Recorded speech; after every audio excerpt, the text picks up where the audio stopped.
accorder une dimension complémentaire à une finalité culturelle, ce lieu étant un véritable témoin de notre histoire locale. C'est ainsi que grâce à la persévérance et la précieuse collaboration du collège communal et du centre culturel, le projet a pris une autre envergure, multiple, qui le rend aujourd'hui totalement avant-gardiste. Parmi les protagonistes, ayons une pensée émue pour notre ami regretté Stéphane Coulonvaux, ancien directeur du foyer culturel, qui a mis beaucoup de cœur et d'obstination en vue de l'élaboration du projet, changeant ainsi le rapport que nous pouvons avoir avec la mort. Ce cimetière n'est pas uniquement un espace cinéraire, il est également un espace culturel et de rencontre, et donc un véritable lieu de vie. Pour concrétiser ce projet, nous avons sollicité les conseils avisés d'experts qualifiés. Monsieur Xavier de Florenne, celui que l'on appelle le monsieur cimetière du service public de Wallonie, qui nous fait l'honneur de sa présence et prendra la parole dans quelques minutes. Madame Laurence Ancion, historienne de l'art, qui nous a particulièrement éclairé au sujet des stèles qui jonchent le cimetière et qui malheureusement n'a pu être présente aujourd'hui pour raisons personnelles. Sachant qu'en ce lieu même est une...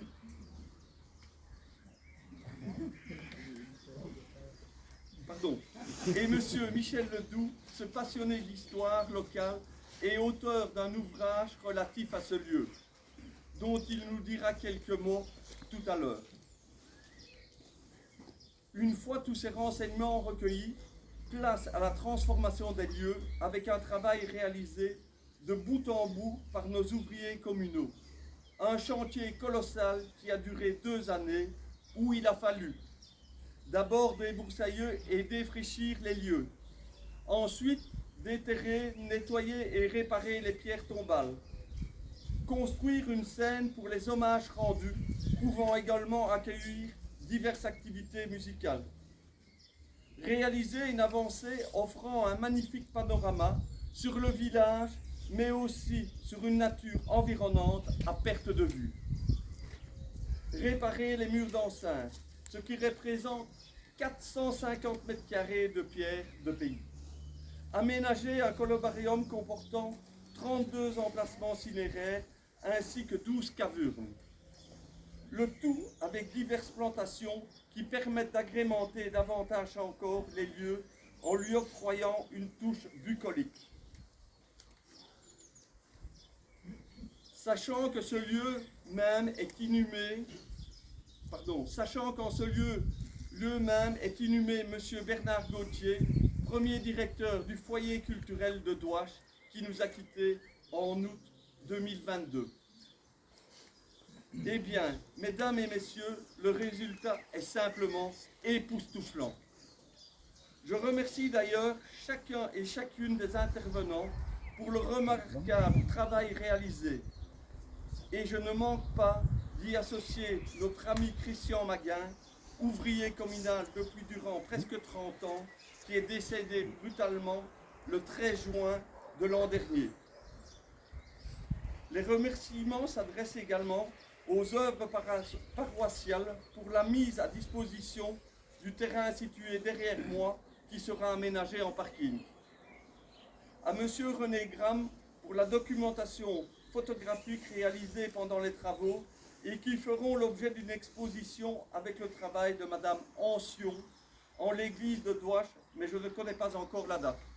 René, on en parlera. Ainsi qu'à M. Muriel Prignot, créateur de la sculpture commémorative réalisée pour cette inauguration qui vous sera dévoilée tout à l'heure. Ce gigantesque chantier s'est terminé cette semaine encore avec la pose des couvre-murs. Dès lors, aujourd'hui, nous pouvons admirer le résultat dans sa globalité.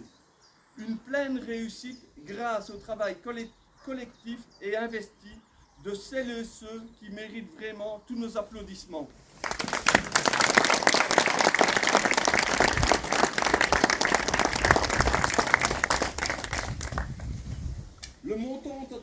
l'achat des matériaux s'élève à 69 000 €, subsidiés par la région wallonne à hauteur de 14 000 €.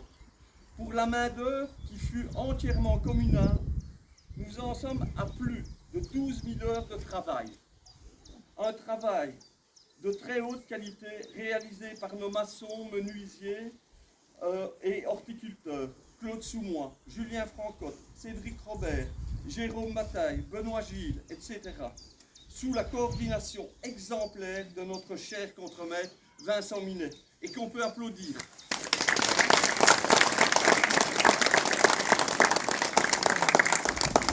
Cet investissement en valait franchement la peine. Cet endroit représente un atout sur le plan touristique, puisqu'il est directement situé sur la grande randonnée de la forêt du pays de Chimay, ainsi que sur le chemin de Saint-Jacques-de-Compostelle. Mais, avant tout, cet endroit qui accueillait encore au milieu du 19e siècle l'ancienne église de Douache est à la fois un lieu de recueillement, notamment pour les personnes fragilisées par le deuil, mais aussi un lieu d'espoir, celui qui démontre que, quoi qu'il advienne, la vie est toujours plus forte que la mort. Avant de céder la parole à messieurs de Florenne et Le Doux, je vous le redis encore bravo et merci pour votre investissement à toutes et à tous. Et j'en profite au passage pour remercier chaleureusement le personnel communal pour l'organisation de cette réception. Monsieur de Florenne, je vous cède la parole.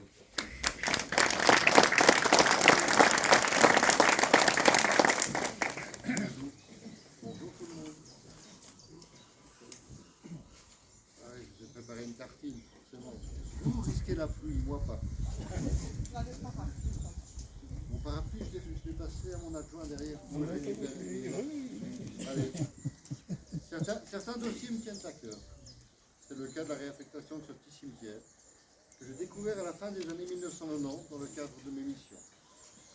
À la fois séduit par le lieu, l'église fantôme et la sépulture en ruine, mais aussi alerté par des passionnés locaux et même par les autorités communales, j'ai été touché par cet espace. Alors l'intention communale, M. Bourrez vient de vous l'expliquer, a été officialisée en 2011 dans le cadre de l'appel à projet pour l'embellissement et la mise en conformité des cimetières. Un appel à projet, il y a eu 5 éditions, lancé par le service public de Wallonie à l'époque, sous la houlette de Paul Furlan, qui a précédé.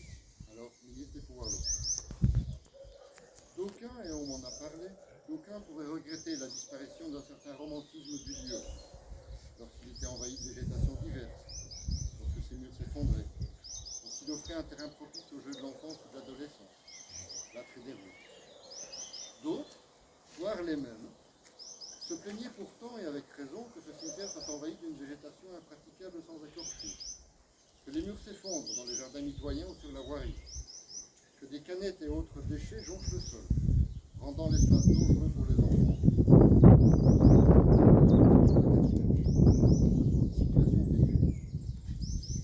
Il y a plus de 20 ans, M. André Matheis, alors inspecteur général du département du patrimoine, m'a donné la plus magistrale leçon que se doit retenir tout amoureux de patrimoine.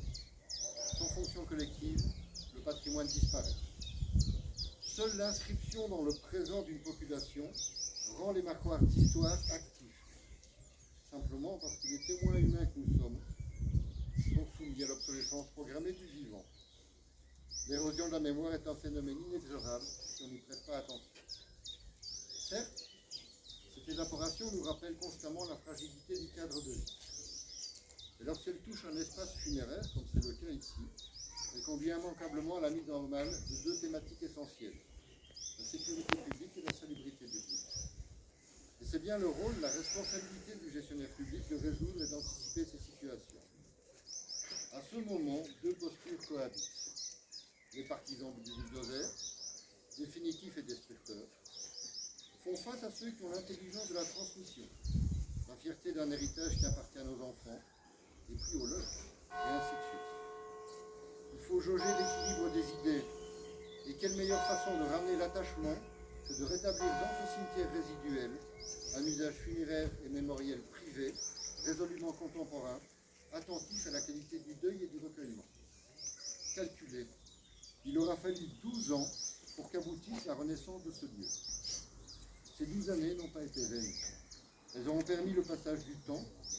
Ces années auront permis de renforcer la qualité de l'intention initiale, la collaboration entre les autorités communales et la cellule de gestion du patrimoine funéraire du SPOE Intérieur Action Sociale. J'étais obligé de le dire au moins une fois, donc c'est fait. Le tout dans un même investissement, une même intention. La réinscription de ce cimetière dans la pratique collective des vivants. Ces 12 ans auront également permis à la commune de fixer ses attentes. Tout comme à mes proches collaborateurs, Mélanie et Nicolas, qui se cachent derrière un parapluie, de s'impliquer pleinement dans l'accouchement d'une idée vers sa réalité. Et ce fut un grand investissement. Tous ceux qui ont pris part à ce dossier y ont gagné en maturité, en conscience du rôle de chacun dans la société. Je suis, moi, à mon échelle, fier, aujourd'hui, que cette mémoire collective soit relayée pour un nouveau laps de temps, et qu'elle s'amplifie de nouvelles mémoires individuelles. Soyez les bienvenus où se situe depuis toujours le cœur perché de votre village.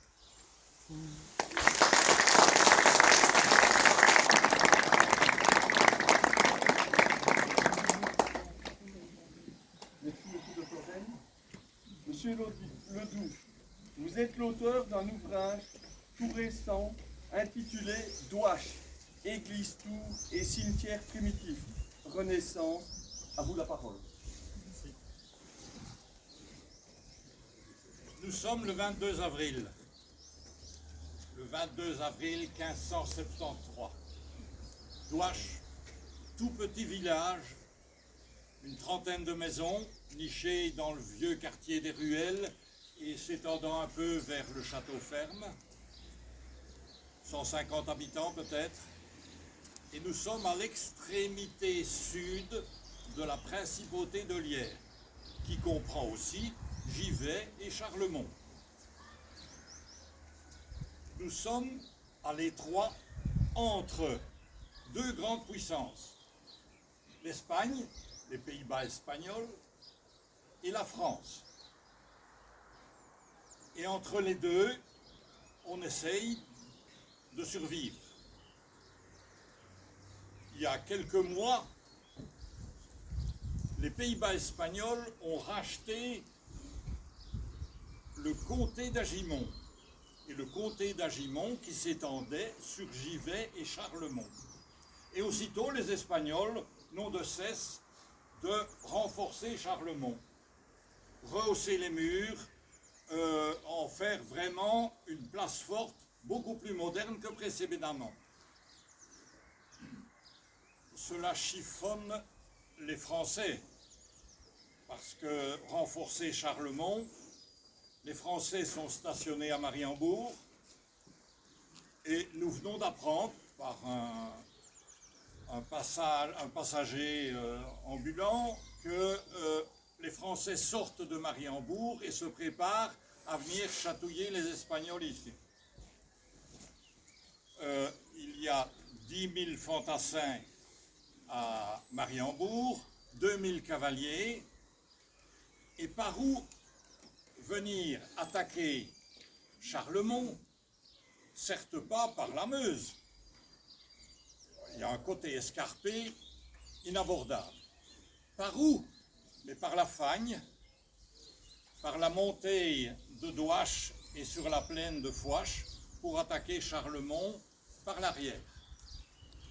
Nous le savons bien, parce qu'on a déjà eu des expériences précédentes. La preuve, on s'est bâti des sites fortifiés où nous réfugier. Aussitôt la population est en alerte, tous les moutons sont lâchés sur la Calestienne, les cochons et les vaches sont envoyés dans la forêt pour la glander, il n'y a pas de problème, ils auront à manger. Nous gardons les chevaux simplement. Les chevaux, c'est une richesse de motrice importante et on n'en a pas tellement.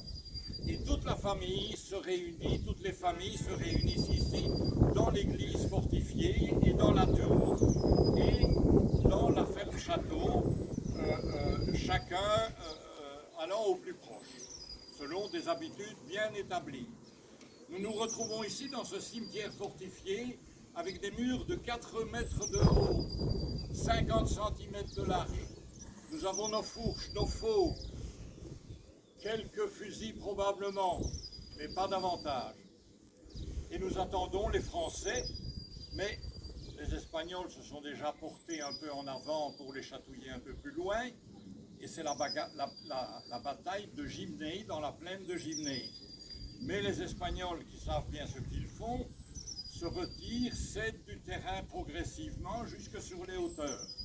Les Français foncent, bien sûr. Là, le village ne peut mal.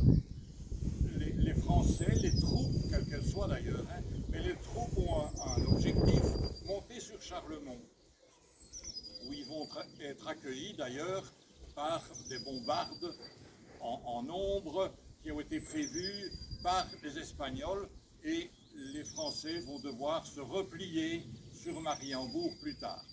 Se replier, et nous espérons, qui sommes ici réfugiés, qu'ils ne soient pas trop déçus, que par vengeance, ils ne mettent pas le feu à notre village qui est couvert de toits de chaume. Le feu, il prendrait comme pour rien. Il faut savoir que ces troupes, souvent menées par des mercenaires, ne sont pas toujours payées à temps. Et donc, à ce moment-là, ils occupent le terrain et se payent sur les villageois. Mais pour cette fois-là, ils sortirent en bon ordre et redescendent sur Mariembourg. Et voilà, vous avez vécu une bataille ici. Vous vous êtes réfugiés ici en imagination. Vous vous êtes battus avec vos fourches, etc. Mais enfin, heureusement, nous n'avons pas de dégâts énormes. Et je vous remercie. Allez prendre l'apéro. Bonne fin de journée.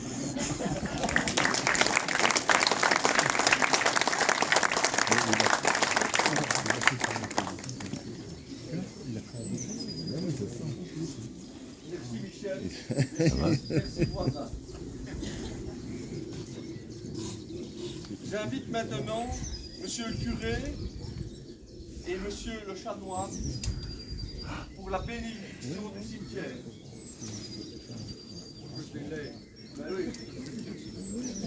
C'est venu pour l'apéro. Ben oui, je suis venu pour l'apéro, moi. Ce qui est fait n'est plus à faire. Voilà, ce site était toujours religieux, comme vous avez entendu. Il y avait une église, un cimetière, et ça reste toujours un cimetière funéraire. Alors, on va venir ce lieu restaurer. Dieu, de qui vient tout réconfort, tu as établi dans ta justice que nos corps mortels formés de la terre retourneraient à la terre. Tu as voulu que ton Fils unique soit déposé dans un tombeau neuf, d'où il se relèverait vainqueur de la mort, et gage de notre résurrection à venir. Voilà pourquoi, Seigneur, nous te prions, par la puissance de ta bénédiction, que ce cimetière, construit à l'ombre de la croix, pour recevoir nos cendres, soit un lieu de repos et d'espérance. En ce lieu, de défunts reposent dans la paix, jusqu'au jour où ils se relèveront immortels, lors de la venue glorieuse de ton Fils, et qu'en ce lieu, la pensée des vivants s'élève vers l'espérance d'éternité. Que de ces lieux monte vers toi la prière pour ceux qui reposent dans le Christ et pour célébrer sans fin ta miséricorde par Jésus le Christ, notre Seigneur. Élevons maintenant nos cœurs vers notre Père du ciel en lui disant la prière du Seigneur. Notre Père qui es aux cieux, que ton nom soit sanctifié, que ton règne vienne, que ta volonté soit faite.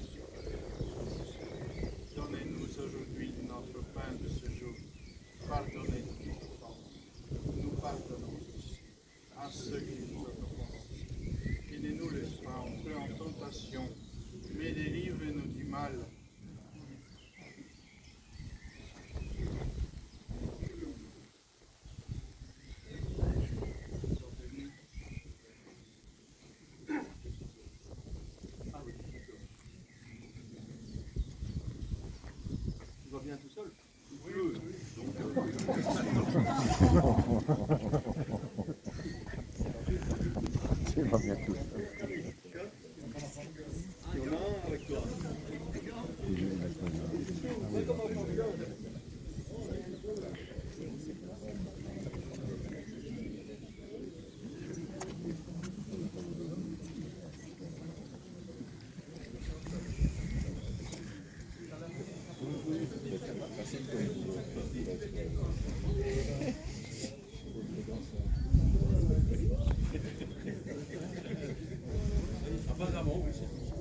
J'invite enfin M. Prignon. Il est.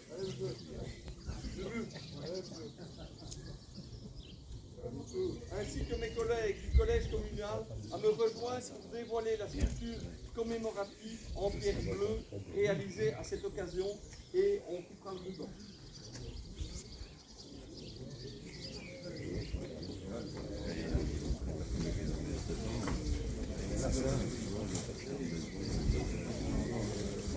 Cette année-ci, j'ai cumulé quelques jours et puis de me revoir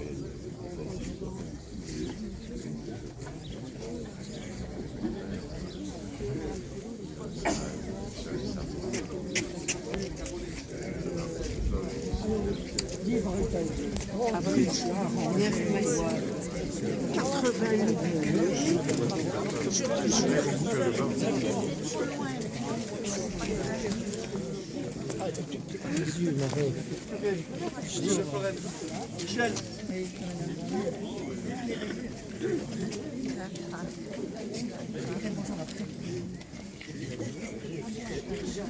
Bon peu.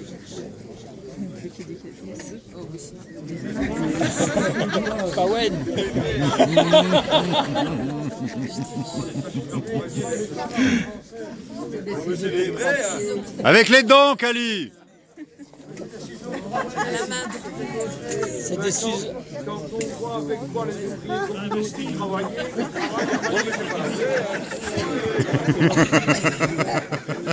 C'est une paire de 1573.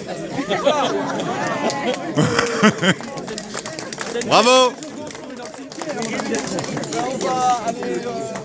On va aller... on va aller dévoiler la pièce.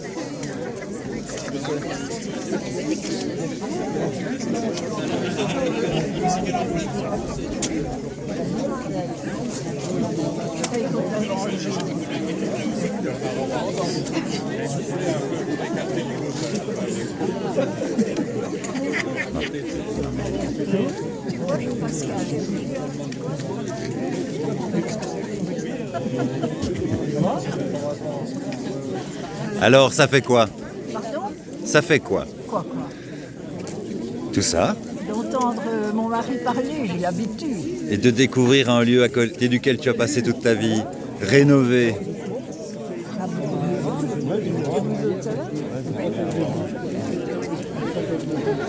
Et de découvrir ce lieu rénové après tant d'années. Oh mais écoute, ça change évidemment. Hein. Quand mes enfants étaient ici, ils s'amusaient entre les tombes, ils jouaient à cache-cache.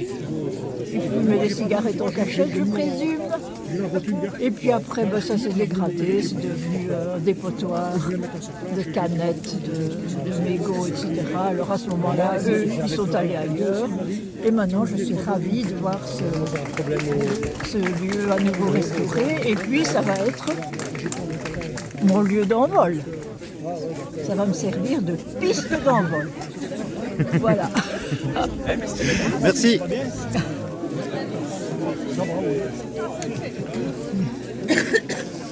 Et toi, ça te fait quoi de voir ça? Ah, ben, ça fait... La jeunesse, c'est vieux, ça. Ah oui, qu'est-ce qu'on a pu jouer ici, Ah oui, et la radio, là. Allez, on en a fait des trucs ici. allez, rapprochez-vous, rapprochez-vous. Allez, des souvenirs. Moi, je veux des souvenirs là-dessus. Non, Pascal, il n'a pas reconnu au début. Ah oui, mais il a plus ses longs cheveux, alors. Hein. Bah, Ah ben ça. Non, moi je me sens bien. Moi je me sens bien, je suis en pleine C'était forme. les souvenirs qu'on a eu ici, les tentes qu'on a fait, je le disais à mes fils, on a fait plein de choses ici, plein de choses. c'était un des rares espaces vraiment sauvages. Oui. C'est Mais- très beau souvenir ici. Et c'est bien que ça ne soit pas passé au bulldozer non Ouais, plus. non, c'était